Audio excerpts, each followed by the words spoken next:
7 मई 2025 को पहलगाम में धर्म पूछकर 26 बेगुनाह लोगों की हत्या करने वाले आतंकी जब पाकिस्तान की जमीन पर अपने ठिकानों में आराम से सो रहे थे, तब उन्हें बिल्कुल अंदाजा नहीं था कि ये रात उनके लिए आखिरी साबित होने वाली है। रात लगभग 1:05 से 1:30 के बीच पाकिस्तान के सियालकोट, मुरीद के और बहावलपुर और साथ ही पोके के मुजफ्फराबाद, कोटली और भिंबर में मौजूद आतंकी ठिकानों पर एक साथ हमला किया गया। लश्कर-ए-तैयबा, जैश-ए-मोहम्मद और हिजबुल मुजाहिदीन के कुल 9 ठिकानों पर 24 मिसाइलें और कई बम गिराए गए। रात के सन्नाटे में चारों तरफ धुएं का गुबार फैल गया और कुछ ही मिनटों में आतंक के ये सभी अड्डे पूरी तरह तबाह हो गए। ये कार्रवाई भारत की तरफ से उन आतंकियों और उनके हैंडलर्स के खिलाफ थी जो पाकिस्तान में छिपकर भारत में मासूम लोगों को मारते रहे हैं। इस मिशन को ऑपरेशन सिंदूर नाम दिया गया। ये उन माओं और बहनों के दर्द का जवाब था जिनकी आंखों के सामने पहलगाम में उनके परिवार उजाड़ दिए गए थे। ऑपरेशन सिंदूर को आतंकवाद के खिलाफ भारत की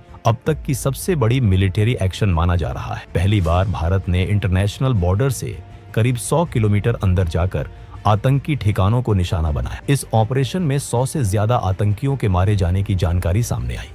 इनमें जैश-ए-मोहम्मद के चीफ मसूद अजहर के परिवार के 10 लोग और उसके 4 करीबी एसोसिएट्स शामिल थे। ये हमला इतना जोरदार था कि सैकड़ों बेगुनाह लोगों की मौत का जिम्मेदार मसूद अजहर खुद टूट गया और ये कहते हुए सुना गया कि काश वो भी इस हमले में मारा गया होता। अब सवाल ये था कि भारत ने पाकिस्तान के अंदर इतना बड़ा ऑपरेशन कैसे किया, इसकी प्लानिंग कैसे हुई और इसके बाद हालात कैसे बदले।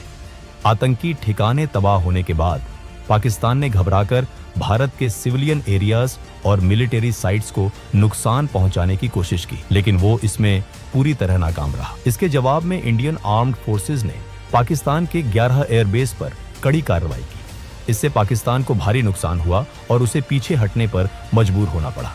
पहलगाम हमले को अंजाम देने वाले 4 आतंकी हमले के बाद जंगलों में भाग गए, लेकिन भारत ने साफ कहा कि इस हमले के जिम्मेदार लोगों और इसकी साजिश रचने वालों को उनकी सोच से भी बड़ी सजा दी जाएगी। भारत ने यह भी साफ किया कि ये एक बेहद प्रिसाइज और जॉइंट मिलिट्री ऑपरेशन था जिसमें पाकिस्तान और पाकिस्तान ऑक्यूपाइड जम्मू एंड कश्मीर में मौजूद 9 बड़े टेरर कैंप्स को निशाना बनाया गया। इसका मकसद सिर्फ पहलगाम हमले के विक्टिम्स को जस्टिस दिलाना था। हमले के बाद पाकिस्तान की ओर से रात के अंधेरे में ड्रोन्स भेजे गए, लेकिन इंडियन आर्मी ने तुरंत एक्शन लेते हुए करीब 50 ड्रोन्स को हवा में ही नष्ट कर दिया। इसके साथ ही देशवासियों को भरोसा दिलाया गया कि मातृभूमि पर किसी भी तरह का हमला सफल नहीं होने दिया जाएगा। इसी दौरान लाहौर में मौजूद पाकिस्तान का एयर डिफेंस रेडर और डिफेंस सिस्टम भी इंडियन फोर्सेस की कार्रवाई में पूरी तरह न्यूट्रलाइज कर दिया गया।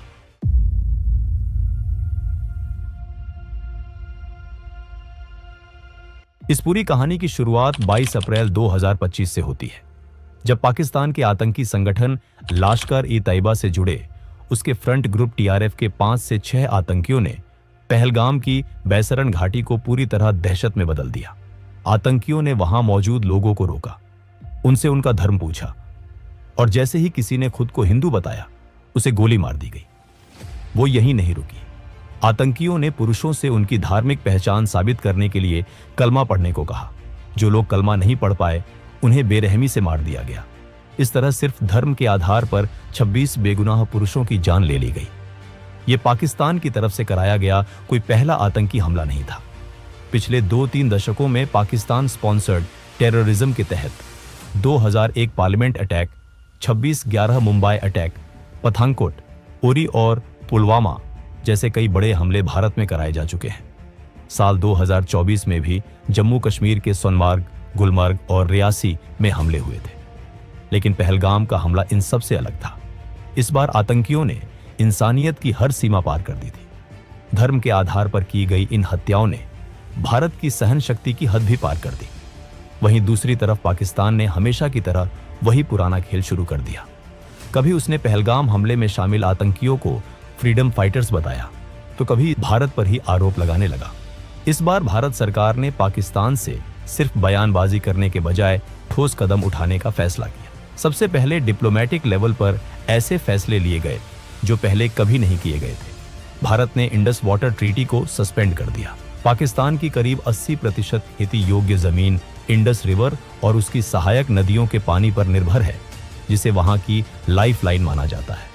भारत के पास अब ये अधिकार था कि वो इन नदियों के पानी को रोके या बिना किसी वार्निंग के एक साथ पानी छोड़े। इससे पाकिस्तान को कभी सूखे और कभी बाढ़ जैसी स्थिति का सामना करना पड़ सकता है। इसके अलावा अटारी चेक पोस्ट को बंद किया गया, SVES वीजा रद्द किए गए और पाकिस्तान के खिलाफ 4 और सख्त फैसले लिए गए। पाकिस्तान के सेलिब्रिटीज, क्रिकेटर, मीडिया हाउस और सरकार से जुड़े सोशल मीडिया अकाउंट्स को इंडिया में बैन कर दिया गया। OTT प्लेटफॉर्म से भी सभी पाकिस्तानी फिल्में, शोज और सॉन्ग्स हटाने का आदेश दिया गया। इस बार भारत साफ तौर पर पाकिस्तान के आतंकवाद पर हमेशा के लिए फुल स्टॉप लगाना चाहता था। इसलिए एक तरफ जहां पाकिस्तान को इंटरनेशनल लेवल पर आइसोलेट करने के लिए डिप्लोमेटिक स्टेप्स उठाए जा रहे थे, वहीं दूसरी तरफ आतंकियों के खिलाफ मिलिट्री ऑपरेशन की प्लानिंग को लेकर हाई लेवल मीटिंग्स लगातार चल रही। प्रधानमंत्री नरेंद्र मोदी पहले ही बिहार की एक जनसभा में साफ शब्दों में कह चुके थे कि इस हमले में शामिल आतंकियों और इसकी प्लानिंग करने वालों को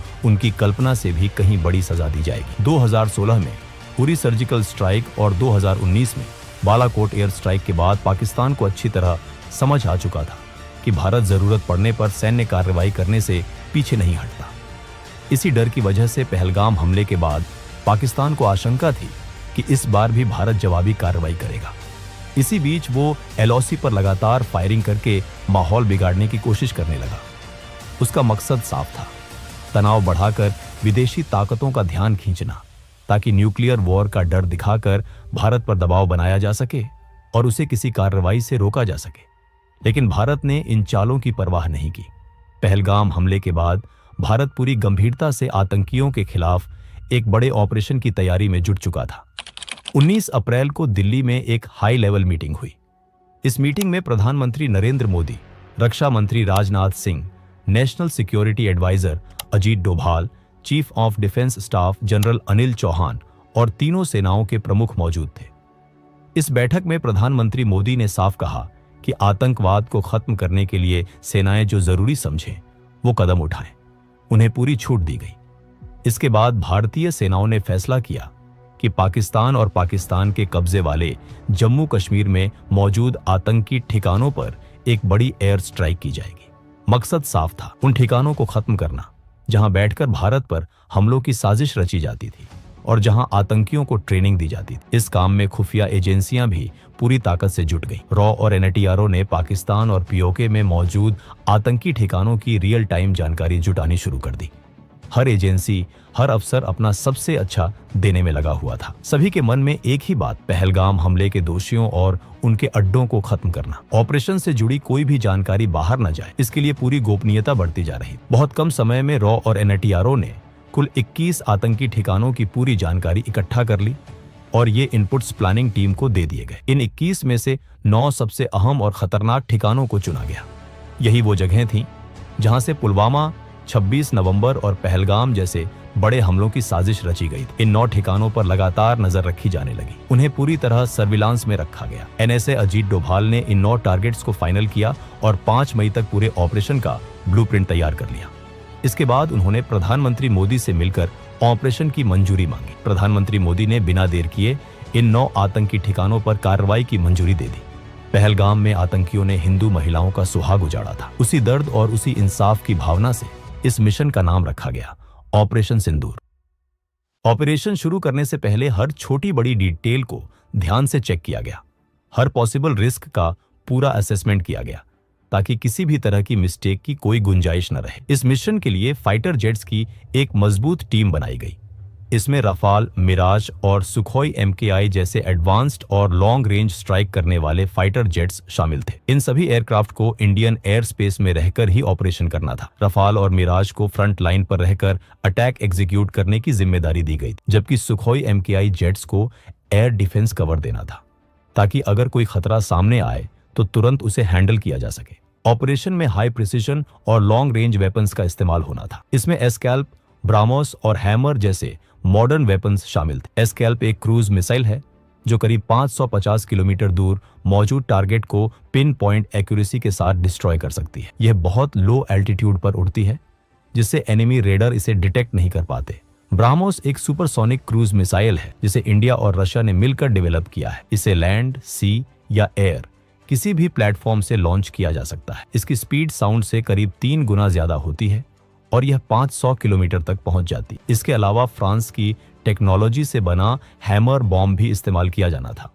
यह बॉम्ब 250 से 1000 किलो तक का पेलोड ले जा सकता है और बिना जीपीएस सिग्नल के भी करीब 70 किलोमीटर दूर के टारगेट को पूरी तरह डिस्ट्रॉय कर सकता है। ऑपरेशन में स्पाइस 2000 बम का इस्तेमाल भी तय था। इस मिशन में कमिकाजी ड्रोन्स भी एक बहुत अहम रोल निभा रहे थे। ऑपरेशन से पहले ये ड्रोन्स एनिमी टेरिटोरी में घुसकर लगातार सर्वेलेंस कर रहे थे। इससे ऑपरेशन टीम को रियल टाइम और एक्यूरेट इनपुट्स मिल रहे थे ताकि किसी भी तरह की गलती ना हो। इंडिया ने जिन 9 सबसे इंपॉर्टेंट टेररिस्ट टारगेट्स को चुना था, उनमें से 5 टारगेट पीओके में एलओसी से सिर्फ कुछ किलोमीटर की दूरी पर थे। बाकी 4 टारगेट्स पाकिस्तान के अंदर इंटरनेशनल बॉर्डर से 6 किलोमीटर से लेकर करीब 100 किलोमीटर तक भीतर मौजूद थे। इंडियन एयरफोर्स के साथ साथ इंडियन आर्मी और इंडियन नेवी को भी स्टैंड बाय पर रखा गया था ताकि ऑपरेशन के बाद अगर लैंड या सी पर कोई कॉन्फ्लिक्ट होता है तो तुरंत जवाब दिया जा सके। 6 और 7 मई की दरमियानी रात रफाल, सुखोई MKI और मिराज फाइटर जेट्स मिसाइल्स और बॉम्ब से लैस होकर इंडियन बॉर्डर के अंदर ही अपने अपने टारगेट से सेफ डिस्टेंस पर पोजीशन ले चुके थे। रात का अंधेरा फैला हुआ था, चारों तरफ कंप्लीट साइलेंस थी। पीओके और पाकिस्तान में बैठे आतंकवादी जो कुछ दिन पहले इंडिया के मासूम लोगों की जान ले चुके थे, बेखबर होकर सो रहे थे। उन्हें बिल्कुल भी अंदाजा नहीं था कि यह रात उनके लिए आखिरी साबित होने वाली है। रात के 1 बजे के बाद जब चारों तरफ पूरी तरह सन्नाटा था, उसी वक्त भारत की तरफ से पहला हमला शुरू हुआ। सबसे पहले पीओके की राजधानी मुजफ्फराबाद में मौजूद लश्कर-ए-तैयबा के सवाई नला ट्रेनिंग कैंप को निशाना बनाया गया। यही वो जगह थी जहां ट्रेनिंग लेकर आए आतंकियों ने 2024 में सोनमर्ग और गुलमर्ग में और 22 अप्रैल 2025 को पहलगाम में भारत के निर्दोष लोगों की जान ली। जैसे ही सर्वेलेंस ड्रोन से ग्रीन सिग्नल मिला, इंडियन फाइटर जेट्स ने मिसाइल्स और बॉम्ब्स दागने शुरू कर दिए। कुछ ही सेकंड में सवाई नाला कैंप की इमारतें आग के गोले में बदल गईं। चारों तरफ तेज धमाकों की आवाज गूंज उठी और आसमान काले धुएं से भर गया। कई आतंकवादी वहीं मारे गए और जो बचने की कोशिश कर रहे थे वे गिरती इमारतों के मलबे में दब गए। इसके बाद अगला टारगेट पीओके के मुजफ्फराबाद में ही एलओसी से करीब 15 किलोमीटर दूर मौजूद जैश-ए-मोहम्मद का सैयदना बिलाल कैंप था। ये जैश का रहने का और ट्रेनिंग एरिया था जहां नए रिक्रूट्स को हथियार चलाना, एक्सप्लोसिव्स बनाना और फिडाइन अटैक्स की ट्रेनिंग दी जाती थी। तीसरा टारगेट एलओसी से करीब 30 किलोमीटर दूर पीओके के कोतली इलाके में मौजूद लश्कर-ए-तैयबा का गुलपुर कैंप था। इन दोनों कैंप्स पर भी हमला कर दिया गया। इसी कैंप से ट्रेनिंग लेकर आए आतंकियों ने अप्रैल 2023 और जून 2024 में पुंछ में तीर्थ यात्रियों से भरी बसों पर हमला किया था। सैयदना बिलाल कैंप और गुलपुर कैंप पर मिसाइल्स और बॉम्ब्स की लगातार बारिश होने लगी। इस पूरे वक्त प्रधानमंत्री नरेंद्र मोदी लगातार NSA अजित डोभाल के संपर्क में थे और ऑपरेशन की हर अपडेट ले रहे थे। इसके बाद इंडियन फाइटर जेट्स का अगला निशाना भिम्बर इलाके में लश्कर-ए-तैयबा का बरनाला कैंप और कोतली में जैश-ए-मोहम्मद का अब्बास कैंप बना। बरनाला कैंप में लश्कर अपने आतंकियों को हथियार चलाने, फेक आईडीज बनाने और जंगल में सर्वाइव करने की ट्रेनिंग देता था। वहीं अब्बास कैंप, जिसकी कैपेसिटी करीब 15 टेररिस्ट्स की थी, वहां जैश-ए-मोहम्मद फिदायीन तैयार करता था। जैसे ही फाइनल क्लियरेंस मिला, एक के बाद एक कई मिसाइल्स आसमान से गिरी और दोनों आतंकी ठिकाने पूरी तरह तबाह हो गए। उसी दौरान Indian fighter jets Indian air space में रहते हुए पाकिस्तान के अंदर भी जैश-ए-मोहम्मद, लश्कर-ए-तैयबा और हिजबुल मुजाहिदीन के कई ठिकानों को निशाना बना रहे थे। ऑपरेशन पूरी प्लानिंग, स्पीड और एक्यूरेसी के साथ अपने अगले फेज की ओर बढ़ चुका था। पाकिस्तान के अंदर भारत का पहला टारगेट सियालकोट में मौजूद जैश-ए-मोहम्मद का सरजाल कैंप था। इसी कैंप में मार्च 2025 में जम्मू कश्मीर में 4 इंडियन सोल्जर्स की हत्या में शामिल आतंकियों को तैयार किया गया था। इसी इलाके में हिजबुल मुजाहिदीन का मेहमुना जोया कैंप भी मौजूद था, जहां पठानकोट एयरबेस अटैक की प्लानिंग की गई थी। इंडियन एयर स्पेस में रहते हुए फाइटर जेट्स ने सियालकोट के इन दोनों टेरर कैंप्स पर मिसाइल्स और बॉम्ब्स दागे। हथियार अपने तय किए गए टारगेट्स पर जाकर इतने जोर से फटे कि कुछ ही पलों में दोनों कैंप्स मलबे में बदल गए। इसके बाद इंडियन फाइटर जेट्स ने बॉर्डर से करीब 18 से 25 किलोमीटर दूर मुरीदके में मौजूद लश्कर-ए-तैयबा के सबसे बड़े अड्डे मरकाजी तैयबा कैंप को निशाना बनाया। ये वही जगह थी जहां 1990 से आतंक की जड़ें मजबूत की जा रही थी। यहीं 2008 के मुंबई अटैक के लिए अजमल कसाब और उसके साथियों को ट्रेनिंग दी गई थी। डेविड हेडली और तहावुर राना जैसे कॉन्स्पिरेटर्स को भी यहीं तैयार किया गया था। जब इस कैंप के एग्जैक्ट कोऑर्डिनेट्स सामने आए तो ऑपरेशन से जुड़े जवानों के अंदर सालों से जमा गुस्सा और दर्द और ज्यादा तेज हो गया। यह सिर्फ एक टारगेट नहीं था, बल्कि उन लोगों का ठिकाना था जिन्होंने पूरे देश को दहला दिया था। बिना समय गवाए मिसाइल्स और बॉम्ब्स ने पाकिस्तान एयर डिफेंस रेडार से बचते हुए मरकाजी तैयबा पर हमला किया। जोरदार धमाकों से जमीन कांप उठी, आसमान गूंज गया और कुछ ही पलों में आतंक का यह किला पूरी तरह ढह गया। इन हमलों के साथ भारत पाकिस्तान में चल रहे 8 बड़े आतंकी ठिकानों को खत्म कर चुका था। लेकिन अभी एक सबसे बड़ा और खतरनाक अड्डा बाकी था। यह जैश-ए-मोहम्मद का मेन स्ट्रांग होल्ड था, जो बॉर्डर से करीब 100 किलोमीटर दूर पाकिस्तान के पंजाब प्रांत के बहावलपुर में मौजूद था। इस कैंप का नाम था मरकाज सुभान अल्लाह, जो जैश-ए-मोहम्मद का हेडक्वार्टर था। यही वो जगह थी जहां जैश का चीफ मौलाना मसूद अजहर पैदा हुआ था और यहीं से उसने अपने टेरर ऑर्गेनाइजेशन की नींव रखी थी। इसी ठिकाने से 2001 parliament attack, Jammu Kashmir assembly attack, 2016 Pathankot airbase attack और 2019 पुलवामा अटैक की प्लानिंग की गई थी। इन हमलों में मारे गए लोगों को सच्ची श्रद्धांजलि देने के लिए इंडिया ने इस टेरर हब पर ब्राह्मोस मिसाइल दागी। कुछ ही मिनटों में जैश के हेडक्वार्टर की इमारतें पूरी तरह तबाह हो गई। इस हमले में मसूद अजहर के कई रिश्तेदार और जैश के टॉप कमांडर्स मारे गए।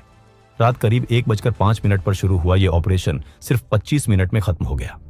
इस दौरान आतंक के कुल 9 बड़े ठिकाने पूरी तरह नष्ट कर दिए गए और 100 से ज्यादा आतंकवादी मारे गए। इस ऑपरेशन में मसूद अजहर का भाई और इंडियन एयरलाइंस IC 814 हाईजैकिंग का मास्टरमाइंड अब्दुल रऊफ अजहर भी मारा गया। इसके अलावा उसके 2 साले और जैश के सीनियर कमांडर्स मोहम्मद यूसुफ अजहर और हफीज मोहम्मद जमील भी इस हमले में ढेर हो गए। इसके अलावा लश्कर-ए-तैयबा के 2 बड़े कमांडर खालिद और मुदस्सर खादियान खास भी मारे गए। भारत के ऑपरेशन सिंदूर का असर इतना गहरा था कि मसूद अजहर पूरी तरह टूट गया।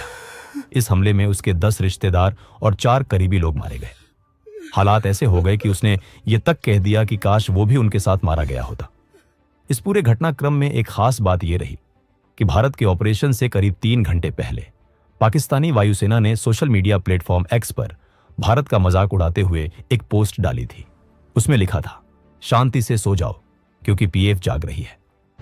लेकिन इसके 3 घंटे बाद ही भारत ने पाकिस्तान के आतंकी ठिकानों पर हमला कर उन्हें पूरी तरह तबाह कर दिया और पाकिस्तान को असली मायनों में जगा दिया। ऑपरेशन की सफलता के कुछ ही घंटों बाद 7 मई की दोपहर को भारत सरकार ने एक प्रेस कॉन्फ्रेंस की। इस मंच पर फॉरेन सेक्रेटरी विक्रम मिस्री, भारतीय वायुसेना की विंग कमांडर व्योमिका सिंह और भारतीय सेना की कर्नल सोफिया कुरैशी मौजूद थीं। ये कोई सामान्य प्रेस कॉन्फ्रेंस नहीं थी, बल्कि आतंकवाद के खिलाफ भारत का एक मजबूत और प्रतीकात्मक संदेश था। यह संदेश उन आतंकियों के लिए था जिन्होंने पहलगाम में लोगों से उनका धर्म पूछकर उन्हें मारा था और उनकी महिलाओं से कहा था कि जाकर सरकार को बता देना। उसी सोच को जवाब देने के लिए एक हिंदू और एक मुस्लिम महिला अधिकारी को सामने लाया गया। इससे भारत ने साफ दिखा दिया कि वो धर्म के आधार पर बंटा हुआ देश नहीं है, बल्कि एकजुट राष्ट्र है। कर्नल सोफिया कुरैशी और विंग कमांडर व्योमिका सिंह ने लाइव वीडियो सबूतों के साथ बताया कि भारत ने ऑपरेशन सिंदूर के तहत POK में 5 और पाकिस्तान में 4 आतंकी ठिकानों को निशाना बनाया और सभी को पूरी तरह नष्ट कर दिया।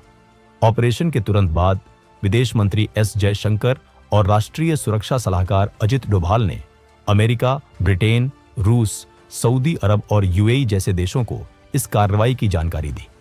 दुनिया के कई बड़े देशों ने भारत की इस कार्रवाई को आतंकवाद के खिलाफ जरूरी कदम बताया।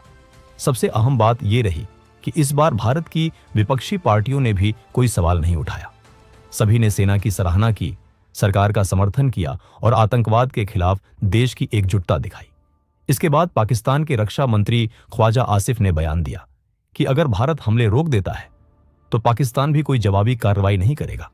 लेकिन उनकी बातों के उलट पाकिस्तानी सेना लगातार LOC पर भारत के रिहायशी इलाकों को निशाना बना रही थी। पाकिस्तान की ओर से सबसे ज्यादा गोलीबारी पुंछ इलाके में हुई। इस फायरिंग में 12 बेगुनाह लोगों की मौत हो गई, जिनमें 4 छोटे बच्चे भी शामिल थे। इसी हमले में भारतीय सेना के लांस नायक दिनेश कुमार भी शहीद हो गए। इतना ही नहीं, पाकिस्तान यहीं नहीं रुका, उसने भारत के खिलाफ एक बड़े सैन्य हमले की भी कोशिश की। 7 और 8 मई की रात के बीच पाकिस्तान ने जम्मू कश्मीर, पंजाब और गुजरात के करीब 15 शहरों में स्थित भारतीय सैन्य ठिकानों, आम नागरिक इलाकों और धार्मिक स्थलों को ड्रोन और मिसाइलों से निशाना बनाने का प्रयास किया। लेकिन भारत पहले से ही पाकिस्तान की मंशा को समझ चुका था और पूरी तरह सतर्क था। जैसे ही ये ड्रोन और मिसाइल भारतीय हवाई सीमा में घुसे, भारत की मजबूत और कई स्तरों वाली वायु रक्षा प्रणाली ने उन्हें आसमान में ही नष्ट कर दिया। पाकिस्तान की यह साजिश पूरी तरह नाकाम हो गई। भारत ने पाकिस्तान को बता दिया कि वो अपने सुरक्षा से कभी